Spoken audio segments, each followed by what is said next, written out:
time guys, if I'm back again with another video, and this video is going to be the part 3, the final part of the calendar event manager series that we have started.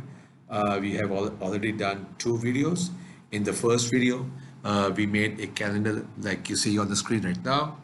What this allows you to do is handwrite the events or tasks that you have to perform on that each particular day.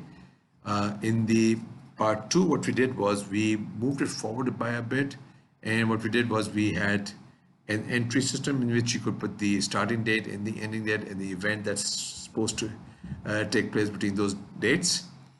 And then we used we went through this process of breaking it into each individual date and then doing a pivot table, and we came here. I'm just going to refresh this just in case. There you go. Okay. Now what we want to do is we're going to take this, and instead of us having to handwrite the task for each day, excuse me, what we want to do is we want the task to come from here. So on Jan 1, there's event 1 happening. So on Jan 1, automatically it should say event 1. So what we're going to do is we're going to take this sheet and build on it. So I'm just going to copy the sheet into part 3 and copy. Okay, now the first change I'm going to be making is this. We use the today function. So basically what it used to do was it would take the current month. We're going to change that and put it the 1st of Jan, and it automatically gives you the last day of Jan. Okay, and I'm going to label this sheet as Jan. Now what I'll do is once I'm done with this sheet, I will copy the sheet 11 times, so it will have one for each month, and then in each month I'll just go and change this date, and it will automatically become the calendar for that date, for that month, sorry. Okay, so let's start. Now Tuesday is the 1st of Jan, and it goes all the way up to Thursday being the 31st of Jan. Now the first thing I need to do is I need to insert a blank line here. The reason why I'm doing it, I'm inserting a blank line, and by the way, I'm just hitting F4 to repeat my last action, and my last action was inserting a blank line, and so that's what it's doing. I highlight this row, hit F4, it repeats my last action, which was insert line, and I don't need to go to right click and then insert. Okay, that's done. Now what I want is in this row here, instead of just 1, 2, 3, I want to show the date as day 1, 1st of Jan 2019, 2nd of Jan 2019. So I'm going to format this accordingly. Okay, so it's always a good idea to format your cells with what you're expecting them to have. It makes it look neater, and also it saves a few errors. Okay. Okay, now what I want to do is I will just highlight this portion here and just paste. The reason I'm just doing a paste, so I don't need to do a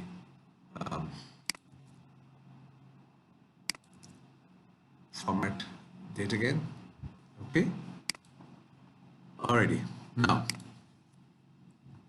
this is the 1st of Jan, but I want the actual date to show up. Okay, I want to say 1st Jan 2019. Now the trick that we're going to use is we've got the date over here, the first of the month. Now if we take this one, which is the 1st of Jan, and reduce it by 1, that becomes 0. Instead of 1, it will be a 0, and you add that to this date here. So basically what you're doing is you're adding a 0 to 1st of Jan, so you're not changing the date, so it will show up as 1st of Jan. Now this here is the 2nd, so if I reduce this by 1, that's makes it 1, 2 becomes 1. If I add 1 to Jan 1st 2019, it becomes 2nd of Jan 2019. Okay, so let's use that trick to put in the actual dates. Okay, I'm going to check if this cell is not blank. Only then I need to do this. If it's blank, I don't want to do anything. I just want to leave this as a blank also. Okay. If this, if A or B4 is not blank, then you reduce B4 by 1 and you add the start of the month. Okay. And I'm going to lock this by hitting F4. But if this is blank, then just leave, then make B3 a blank also. Okay. And I'm going to, I'm going to copy this formula and paste it across here.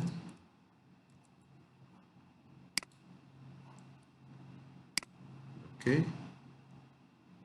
Oh, I'm sorry, I'm just, what I'll do is, I will, instead of, so I don't have to reformat everything, the borders, I will click here and then go to paste function. Okay. And now what I'll do is, I'll pick this up and I will paste it down here and here and here. See how 20th, it becomes 20 because 20th of Jan. 27, and this is all black. All right, so later on what I'll do is I will be hiding this line. Or you can hide this line, but you know, might as well just hide this, because otherwise you'll have to reformat the borders. So now what I need to do is take this 1st of Jan, the date that I have, look it up here, and then grab the event that's going to happen on that day. Now, if there's multiple events happening, then I need to grab all of them, because the lookup could be more than one. We cannot use VLOOKUP. Okay. So what we'll do is we'll write a formula that will do that for us and be able to grab more than just one. Okay. So the first thing what we need to do is row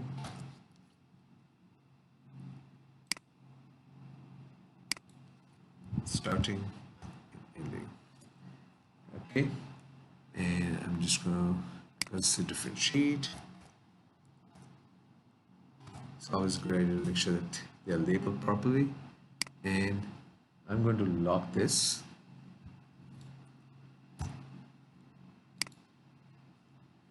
Okay, close parentheses, enter. Now just to do this for a minute, I'm going to highlight this and hit F9 and show you what that function evaluates to. So you got a whole bunch of numbers. These are basically row numbers. So starts with 4, 5, 6 and goes all the way down. And that's basically, if you see here, the first row is row number 4, the Excel row number 4. Okay. And the last one is 262. Okay, this number here. So let's see if that evaluates as such. Highlight and then hit F9, scroll up, starts with 4 and should end with 262. It does. Okay, now what we want to do is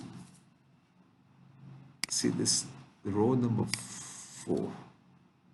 Okay, but we don't want 4. What we want is this to be 1, 2, 3, 4, and so on and so forth. So what we need to do is, whatever the row number for the heading is, we need to take that out. So if this is the heading, row number is 3. So if I subtract 3 from 4, that becomes 1. So that's first line number. 5 minus 3 is 2, second line. 6 minus 3, 3, so third line. That's what I want to do. So what I'm going to do is I'm going to subtract the row for the heading. And I'm going to lock this, close parenthesis, enter. Now let's see what that evaluates to. It should, remember how earlier it was 4, 5, 6, 7 all the way to 62. Now it will start at 1. Okay, highlight F9, scroll up. See how it's 1, 2, 3, 4. Earlier it was 4, 5, 6. So we reduced it by 3. Last line previously was 262. Now it is 259. Okay, so that's also gone down by 3. We've got that done. Okay, now we have a problem. Let's highlight this and show you again. 1st of Jan for row number is showing all the row numbers. But we do not want all the row numbers. We just want the row numbers where you have 1st of Jan showing up. Okay, so what we're going to do is we'll do a trick. Now the trick is, if you divide anything by a 0, you get a division by 0 error. If you're banking on that functionality of Excel that it does not let you divide anything by 0, and if you do, it gives you an error. Okay, now what we want to do is, in order to get rid of all the extra rows, we are going to divide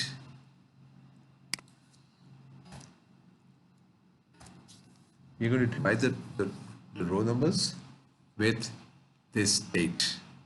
So whenever we'll check if this is equal to this, all the rows contents is equal to this date. When it's not, it's going to be a 0, and then you get a division by 0 error. Okay, where the date matches, you'll get a 1, a logical 1, and you'll show the row number will show up. If it's not Jan 1st, then the value, it will be a division by a 0, and it'll give you an error. So basically what you do is,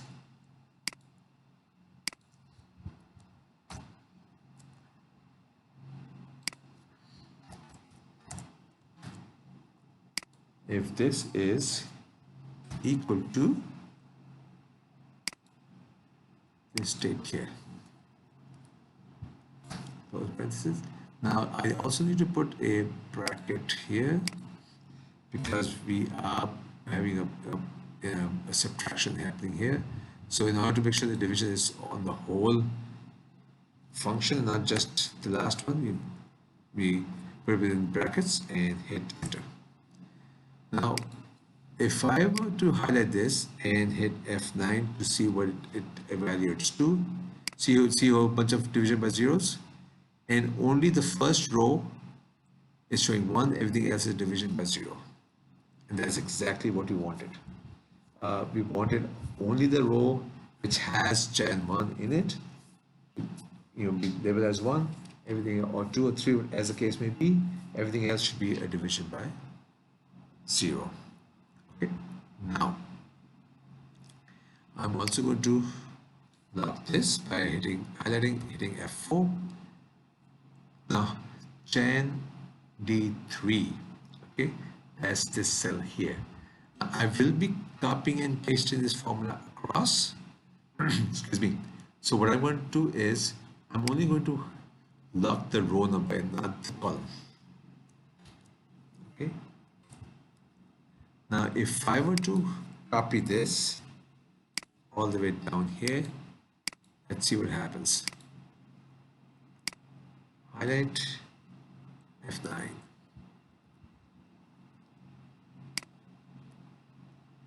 Okay, so you have the 1 showing up, everything else is a division by 0. Okay, now next thing is, you need to get rid of those division by zeros. Okay, you need to get rid of this, and the way we do that is we'll use the aggregate function, and then small, because if you remember in the previous video, we have used this function to get the minimum value, non-zero value. So what we want to do is we want to use this function and get the lowest value, and then we will ignore error values. So all the division by error 0 is going to disappear. Okay.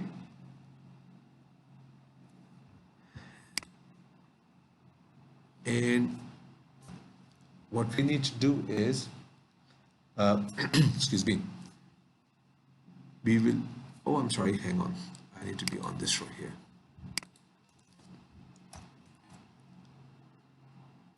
Aggregate, small, ignore error values. Okay. And then the last thing is which row with, we want to put this in, take the row numbers, and you just do rows, and basically this is D5 to D5, and I'm going to lock the first row number. Okay, I'm not locking the column because I'll be pasting this formula across. Oops, sorry. Basically, I need a double bracket here. Close this aggregate function. Now, if I were to highlight this and hit F9 and see what that evaluates to, it only evaluates to 1. All the other ones, the division by zeros, are gone. And I'm going to copy this and paste it down here, and there'll be a catch. The catch is you get these num errors. That's because on the 1st of Jan, there's only one event happening. If there was more than one, then you have, if there are 2 events, there will be a 2 here, and then everything else will still give you an error. So what we need to do is we need to wrap this around if error.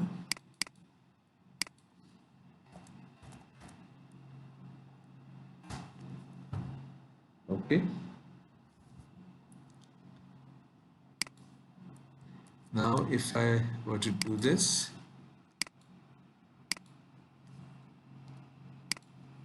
you see, those go away. But we don't want a 1 showing up here. What we actually need to do is we need to pick up the event that's going to be happening on that date. Okay. So what we'll do is, let's get rid of this. Well, let's leave it there. I'm going to use an index command. I've used that in the previous video also.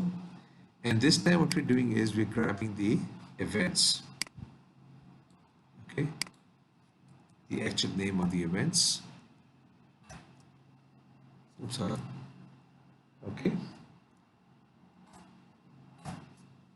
And I'm going to lock this. And this is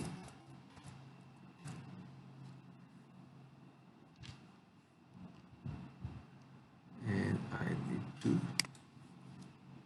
put the parentheses out there. Enter.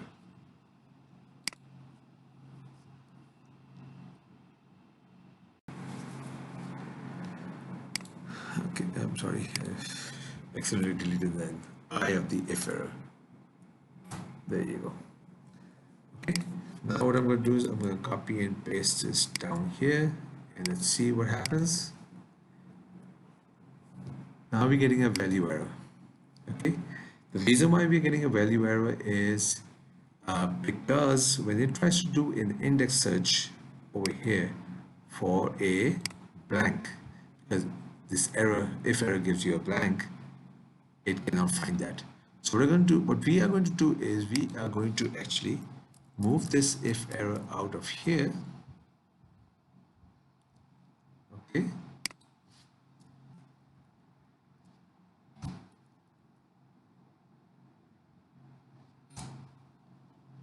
And we are going to open if error over here.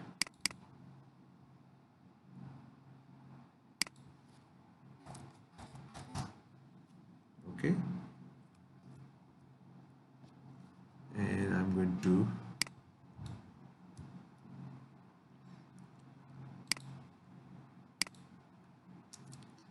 copy this all to all the cells. There you go. Okay, now I'm going to copy this and paste function here, paste function here, and here,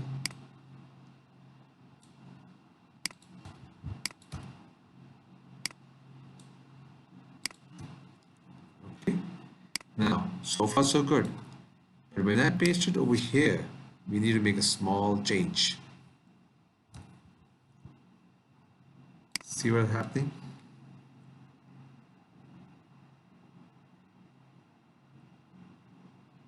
This has gone to from B5 to B19. We don't want that.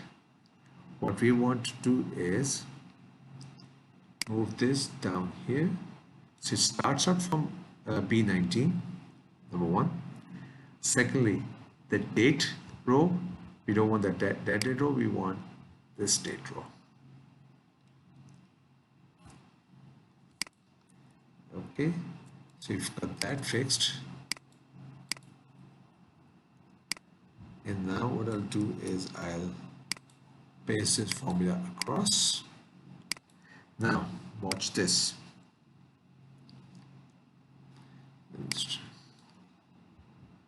On the 8th, two events should show up. Okay. So if I were to copy and paste this formula over here, two events should show up. And I keep going forward.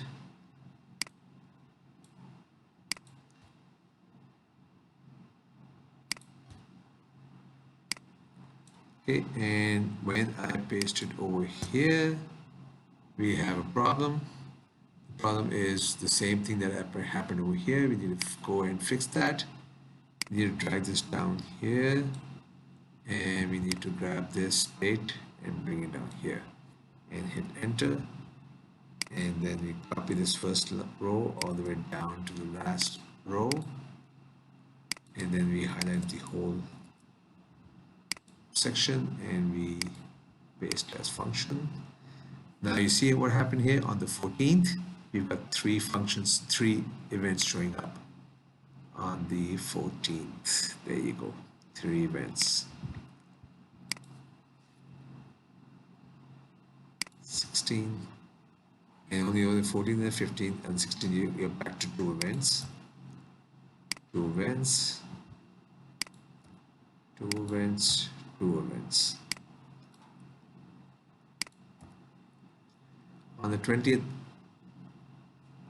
you would think there's something happening, but that's not true. Because what we need to do is, again, we need to go back and fix things.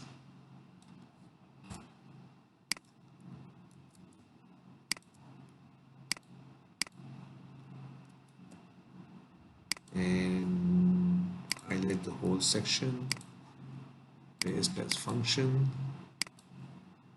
function. And on the 23rd, we've got three events. So on the 23rd, we've got again three events.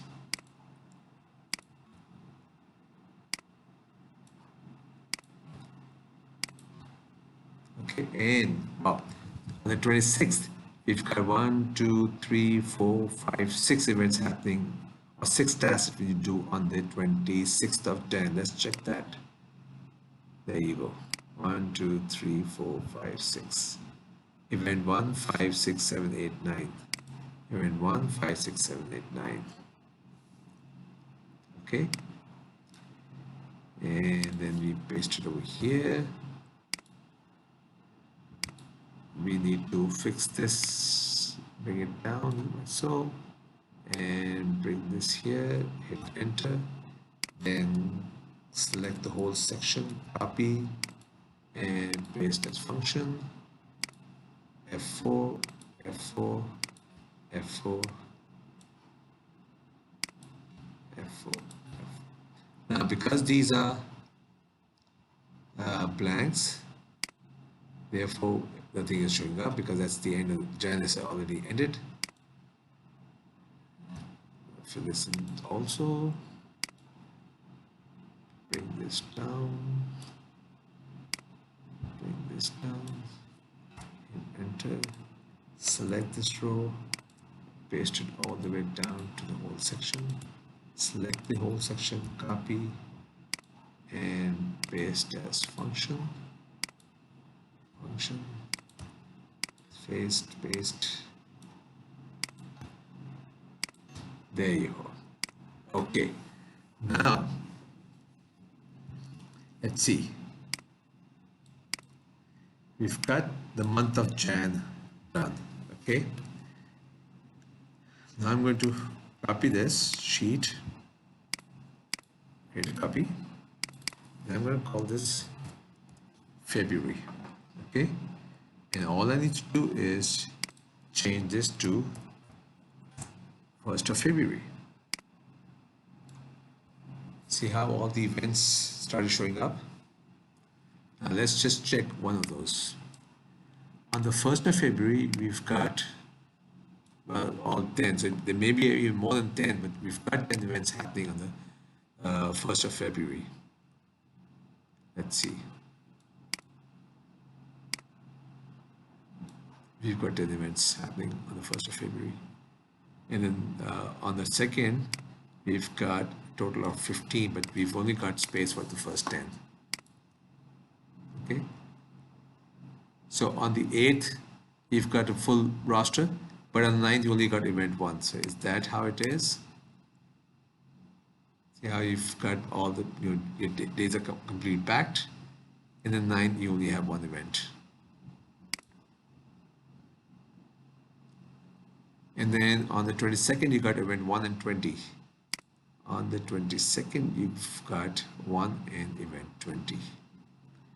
Because on the 22nd of February, you got event 20. And you've got, this is also going to be on the 20 because it's going from Jan 1st to 30th of March. Right? So that's how you would do a calendar in which you can have, by the way, like I said at the beginning, I will have sheets for each month. And let's just do one more. Copy and make this, I'm going to rename this as March. And all I need to do is go up here, put 1st of March as my date, and the calendar has redone itself. So that's how you would do this is part 3 of the event management or daily activities calendar. In this, you don't even have to handwrite these activities in. You can have them, and you can enter those in this entry sheet here and have them show up under each date. And then you can just make a printout for each month. So like I said, this is part 3 and the last part of that series. I hope you liked this video. If you did, please kindly give it a thumbs up. And if you'd like to see more videos like this, please subscribe and do let us know what you thought of this series and and your feedback in the comment section below. Thank you.